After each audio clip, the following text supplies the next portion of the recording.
आज आपण पाहणार आहोत अँगुलर मोमेंटम. तर पहिले आपण अँगुलर मोमेंटमची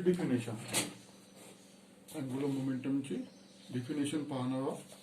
ठीक आहे. तर पहा, या moment of linear momentum is called as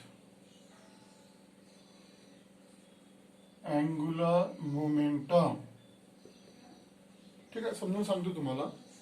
समजा हे एक विजिट बॉडी आहे, विजिट ऑब्जेक्ट, और ये एक्सिस है,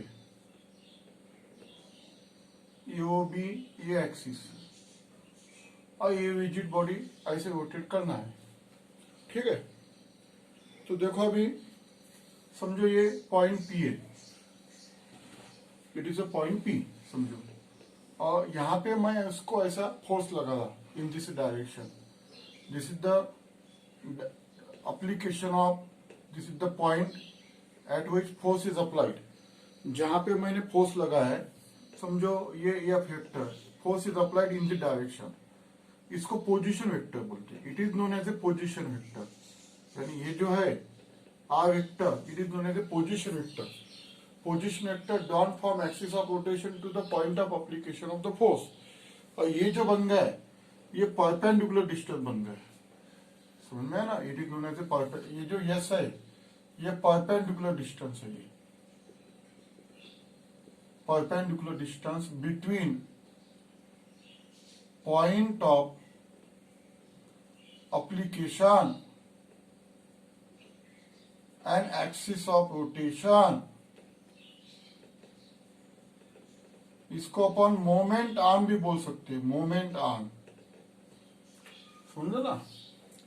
तर पहा, आपण अँगुलर मोमेंटमचा आर्टिकल चालू केलेला आहे. त्याच्या आपण स्टार्टिंगला फॉर्म्युला आणि डिफिनेशन घेऊ, आणि नंतर मग त्याचं एक आर्टिकल आहे 3 मार्काचं, ते आर्टिकल कम्प्लीट करू. पहा आता, हे यस याने point of application of force और एक्सिस ऑफ रोटेशन, ऐसा परपेंडिकुलर. आर जो वेक्टर है उसको बोलते position vector. It is known as a position vector. It is known as a position vector from axis of rotation. From axis of rotation. From axis of rotation. देखो ये perpendicular, ये 90 angle है, और ये जो है ये अँगल थिटा होता. ठीक आहे. चला समजा त्याला एक नाव देऊन याला क्यू पॉइंट कन्सिडर कर. तर inner triangle O P Q, ये ट्रायंगल के अंदर देखो, ये जो डायग्राम मैंने निकाली है, ये तुम्हारे बुक्स के अंदर नहीं है. तुमच्या पुस्तकात ही डायग्राम दिलेली नाही आहे, डायरेक्ट फॉर्म्युला दिलेला आहे. पण डायग्राम काढा तुम्ही. या डायग्राम मग तुमच्या आयडियल असेल की तो फॉर्म्युला कसा आलेला आहे. डायरेक्ट फॉर्म्युला दिलेला आहे. तो साइन थीटा निकालना इसके अंदर. Sine theta is equal to opposite upon hypotenuse, S upon R. इसका मैग्नीट्यूड ले लो, तो S is equal to R sine theta. ये बन गया मोमेंट आर्म का फॉर्मूला. यानी एस म्हणजे perpendicular distance between point of application of force, म्हणजे ती बॉडी आहे अशी अशी लावलेली, आपण फोर्स अप्लाइड केलेला असा या direction, so that it perform rotational motion. Point of application of force end axis of rotation, इसको मोमेंट आर्म बोलेंगे. ये मोमेंट आर्म की वैल्यू निकाल लिया अपन ने. ठीक है. अब अपने को एंगुलर मोमेंटम का फॉर्मूला लिखना है. एंगुलर मोमेंटम, देखो एंगुलर मोमेंटम का सिंबल है कैपिटल एल. हा सिंबल आहे कॅपिटल एल. जसं तुम्हाला आठवत असेल, मी डोअरचं एक्झाम्पल सांगितलं होतं. डोअर हँडल याने पॉइंट ऑफ एप्लीकेशन, और इंजेस म्हणजे एक्सिस ऑफ रोटेशन. डोअर का जो मोशन है ये रोटेशनल मोशन है. टॉर्क, क्या टॉर्क का मोमेंट ऑफ फोर्स, और टॉर्क का फॉर्मूला क्या बताया था, tau is equal to F S. तो टो यानी टॉर्क प्रोड्यूस रोटेशनल मोशन. तो रोटेशनल मोशन में एंगुलर मोमेंटम फॉर्म होता. Force is produce in linear motion. तो लीनियर मोशन के लिए लीनियर मोमेंटम, यानी फोर्स की जगह पे पी, टॉर्क की जगह पे यल और यस. तो इसको अपन ऐसा लिख सकते, पी यस यानी क्या, ये यानी क्या है, आर साइन थीटा. ठीक है. हा क्रॉस प्रोडक्ट आहे. तुम्हाला आठवत असेल, A cross B is equal to C, that is A B sine theta. This is the formula of cross product, यानी product of magnitude of two vector and sine of angle between them. हा क्रॉस प्रोडक्टची formula हा 11 मध्ये झालेला आहे. तर हा क्रॉस प्रोडक्ट असं लिहायचा R cross P in vector form, R cross P. अजून किस्सा आता हा आर का पहले घेतला, फर्स्ट वेक्टर आर है ऐसा, और एंगुलर मोमेंटम ये जो है ये पी वेक्टर, ये एंगुलर मोमेंटम का है, लिनियर मोमेंटम आएगा. देखो ये पॉइंट पी है, समजलं की नाही. वाटलं तुम्ही एक काम करा, इथे पी डॅश घ्या, पी डॅश, याने तुमचं कन्फ्युजन होणार नाही. पी म्हणजे momentum, linear momentum, it is a product of mass and velocity. हा पॉइंट पी डॅश घ्या, नाही तर तुमचं कन्फ्युजन होईल. पी पी म्हणजे हा पी डॅश पॉइंट घ्या, आणि पी वेक्टर म्हणजे मोमेंटम. इथे पी हा मोमेंटम आहे, समजलं ना, लिनियर मोमेंटम आहे पी म्हणजे इथे. ठीक है, तो देखो first vector R according to right hand rule, first vector R, second vector P, और thumb indicate direction of angular momentum. ये डायरेक्शन एंगुलर मोमेंटम की अलॉन्ग एक्सिस है थी. तो ये फार्मूला तुमको डायरेक्ट दिया है तुम्हारे नोट्स के अंदर. ठीक है, ये भी फार्मूला दिया है. तो देखो ये जो है ये एंगुलर मोमेंटम का formula L vector is equal to R cos P. ठीक आहे, नंतर पहा याचं एसआय युनिट काय येईल. मग SI unit of angular momentum काय सांगा बघ, काय मग मोमेंटम युनिट काय आहे, केजी मीटर पर सेकंड. कारण मोमेंटमचा लिनियर मोमेंटमचा फॉर्म्युला काय आहे, मास इंटू व्हेलॉसिटी. एस म्हणजे डिस्टन्स, डिस्टन्स इंटू एम म्हणजे केजी मीटर स्क्वेअर पर सेकंड, केजी मीटर स्क्वेअर पर सेकंड. हे तसं युनिट यायला पाहिजे.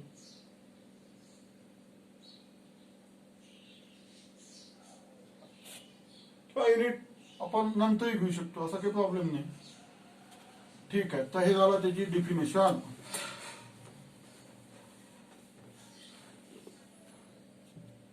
ठीक आहे, आता आर्टिकल लिहा. Expression of angular momentum, expression of angular momentum. आर्टिकलचं नाव लिहा आता, expression of angular momentum in terms of moment of inertia, in terms of mi म्हणजे moment of inertia.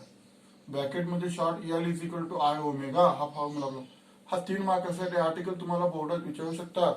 It may be asked for 3 marks. Expression of angular momentum in terms of M I. चल आता पहा, हे visit object काढा, visit object axis काढा. ठीक है, axis AOB axis. This rigid object rotate about axis OB with angular velocity omega, with angular velocity omega.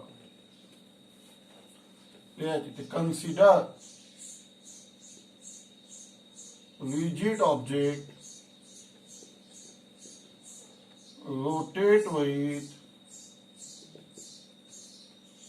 rotate about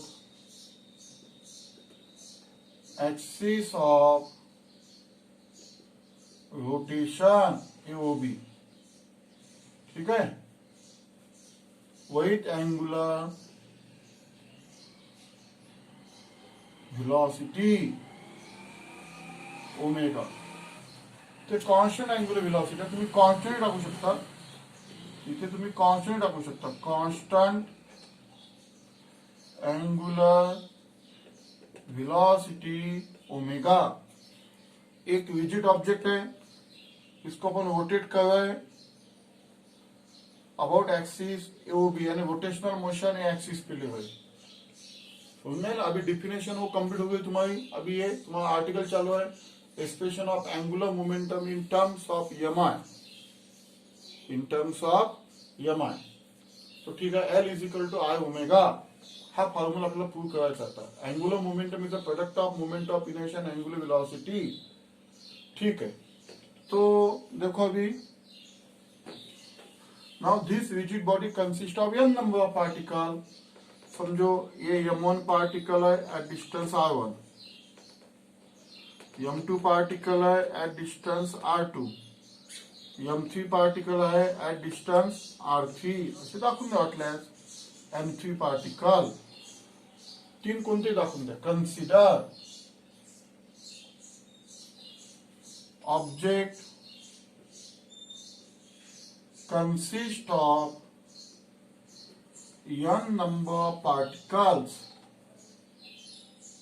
Consider object consists of n number of particles having masses m1, m2, mn at distances r1, r2, rn form axis of rotation respectively.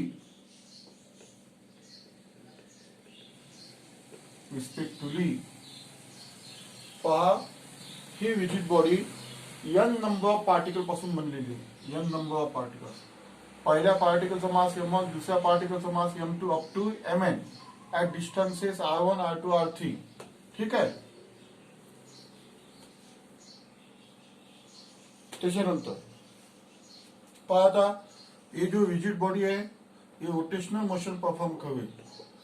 तो ये जो particle है ये particle भी circular motion perform करेल. समझे ये particle है ये सर्कल में रोटेट हो रहा है. तो यहाँ पे इसकी लीनियर वेलोसिटी आएंगी v1. यहाँ पे इसकी लीनियर वेलोसिटी आएंगी v1. समझ लो ना. लीनियर वेलोसिटी म्हणजे डायरेक्शन. लीनियर वेलोसिटी म्हणजे डायरेक्शन. ठीक है. v1, v3, v2 let v1, v2 let v1, v2, v3 up to vn be linear velocity of particles respectively. रिस्पेक्टिव्हलीचा मिनिंग काय की पहिल्या पार्टिकलची वेलोसिटी v1, दुसऱ्याची v2 अशा पद्धतीने. ठीक आहे. आता आपण काढू लिहा formula for first particle. First पार्टिकलचा विचार करा तर मोमेंटम. फर्स्ट पार्टिकल साठी आपण लिनियर मोमेंटम काढू. हा पहिला पार्टिकल लिनियर मोमेंटम v1. आता पहिल्या पार्टिकल लिनियर मोमेंटमचा फॉर्म्युला काय मास into velocity m1 into v1 पहिला पार्टिकल. ठीक आहे. बट आता त्या फॉर्म्युला तुम्हाला relation between linear velocity and angular velocity. तो v1 is equal to r1 omega घ्यावा लागेल कारण omega is constant for all particles. ये जो पार्टिकल है m1, m2, m3 ये सर्कुलर मोशन में रोटेट है और सब पार्टिकल को सर्कुलर मोशन कंप्लीट करने के लिए सेम टाइम लगता. अगर टाइम सेम है तो ओमेगा सेम है क्योंकि ये formula omega 2 pi by T. According this formula T same है तो ओमेगा सेम आएगा. समझ में है ना. तो इसलिए ओमेगा सेम लेना है. तो देखो p1 for first particle linear momentum is equal to mass into velocity v1 is equal to r1 omega. अब ये वैल्यू इसके अंदर डाल दो. देखो p1 is equal to m1 r1 omega. This is the expression of linear momentum. हे झालं expression पहिल्या particle साठी लिनियर मोमेंटमचं. आता आपण अँग्युलर मोमेंटम काढू. Angular momentum of first particle. Angular मोमेंटमचा सिम्बॉल आहे कॅपिटल एल. ठीक आहे. जसं आता तुम्ही टॉर्कचं एक्सप्रेशन लिहिता. काय लिहिता टॉर्कचं एक्सप्रेशन एफ किंवा एफ आर. समझला ना. असं लिहितो आपण. वैसा एक्सप्रेशन यहाँ पे लिखना है तुमको. जैसे अभी लिखा तुम्हें L is equal to P R. ठीक है ना. वैसे तो देखो एफ की जगह पे पी आर ये फॉर्मूला है. पी आर यानी angular momentum p1 r1 moment of. जसं याला आपण मोमेंट ऑफ फोर्स म्हटलेलं आहे तसं moment of linear momentum is called as a angular momentum. हे मोमेंट आहे. ह्या पहिल्या पार्टिकलचं मोमेंट लिनियर मोमेंटम p1 है. इसका जो मोमेंट आएगा यानी रोटेशनल मोशन में वो जो पार्टिकल रोटेट हुआ तो उसको अपन एंगुलर मोमेंटम बोलते. तो ये जो फॉर्मूला है एफ की जगह पे आएगा पी आणि हे मोमेंट आर्म आहे आपलं R1 अंतर आहे डिस्टन्स याला मोमेंट आर्म म्हणतो. ज्या ठिकाणी आपण फोर्स लावतोय आणि ऍक्सिस ऑफ रोटेशन आहे यामध्ये जे डिस्टन्स आहे याला मोमेंट आर्म म्हणतात. ठीक आहे. बरं आता किंमत ठेवून द्या P1 ची. आता आपलं डायग्रामचं काम संपलं. चला P1 ची किंमत किती आहे M1 R1 omega into R1 M1 R1 square omega हे झालं L1. This is the expression of angular momentum of first particle. Similarly, L2 M2 R2 square omega L3 M3 R3 square omega Ln Mn Rn square omega अशा पद्धतीने आपण L2 म्हणजे number बदलून दे आपण L2 L3 आणि शेवटचा particle आपला N number of particles आहे त्याच्याकरिता आपण अँगुलर मोमेंटम काढू शकतो.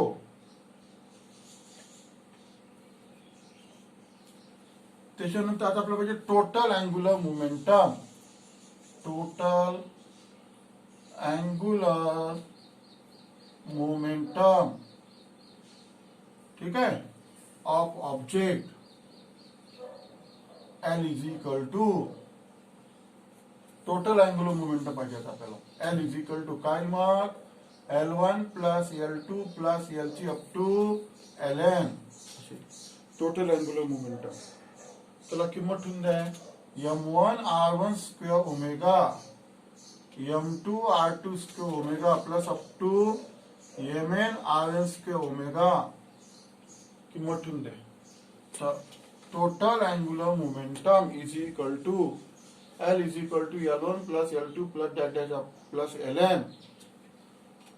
काय कॉमन निघते omega M1 R1 square plus M2 R2 square plus up to Mn Rn square omega common काढा. ओमेगा हा कशाचा फॉर्म्युला आहे याला कसं लिहू शकतो आपण I is equal to 1 to N याला कसं लिहू शकतो आपण I is equal to Mi Ri square असं लिहू शकतो इंटू ओमेगा. आणि हा कशाचा फॉर्म्युला झाला मग moment of inertia. It is a product of sum of product of mass of each particle and square of distance from axis of rotation. L is equal to I omega. हा I म्हणजे काय मग तिथे Mi of object. I म्हणजे काय तिथे Mi of object समजलं. तर L is equal to I omega. It is a product of angular momentum is a product of moment of inertia and angular velocity. त्या मॅथमॅटिकल स्टेप अशा लिहायच्या आहेत तुम्हाला. समजलं तुम्हाला मॅथमॅटिकल स्टेप कशा लिहायच्या आहेत. हा समजलं ना. मग हिच्यावरून याच्याने कळू शकतात केजी मीटर स्क्वेअर आणि ओमेगा रेडियन पर सेकंड. तर रेडियन काढून टाका रेडियनला तर पर सेकंड केजी मीटर स्क्वेअर पर सेकंड त्याचं एसआय येईल. तर हे झालं आपला फॉर्म्युला कंप्लीट झाला. Article L is the product of moment of inertia and angular velocity.